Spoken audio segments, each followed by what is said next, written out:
I left everything behind to rebuild myself. Not because I had a plan, but because I couldn't stay the same. I live in Belgium, studied there, worked there, tried building businesses. A version of myself, surely. But somewhere between trying to figure out life and taking care of my father, I lost track of who I was. December 10, 2024. My father went to his creator, Allah yarhamu, after a long battle with Parkinson Plus. I thought I was prepared, but there is no blueprint for losing your guide. He used to tell me, when life knocks you down, don't rush it to stand up first. Learn why you fell. Those words stayed behind. They became the start of everything that I'm doing now. After months later, I got a job offer in Greece. It made no sense. Surely a rural area. New language. But my instinct said go. Sometimes escaping isn't running away.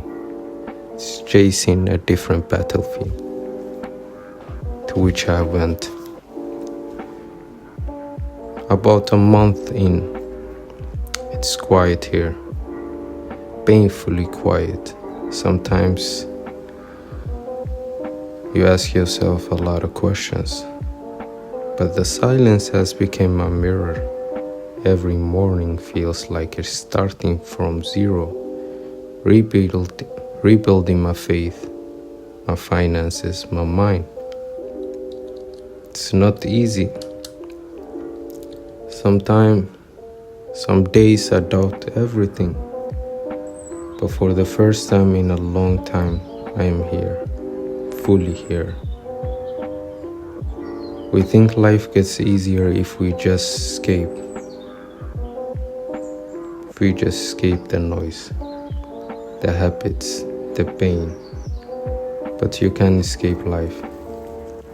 You can only rebuild through it. And maybe that's what faith feels like. Standing back after a knockout punch, not knowing if you will win, but refusing to quit the game. Hello, my name is Ahmed, and I don't have it all figured out. This channel isn't also about perfection or success. It's about pursuit of potential, my purpose, your purpose, your peace, my peace. So, if you are someone trying to rebuild their faith, their focus, their life, then welcome. Let's pursue our potential together.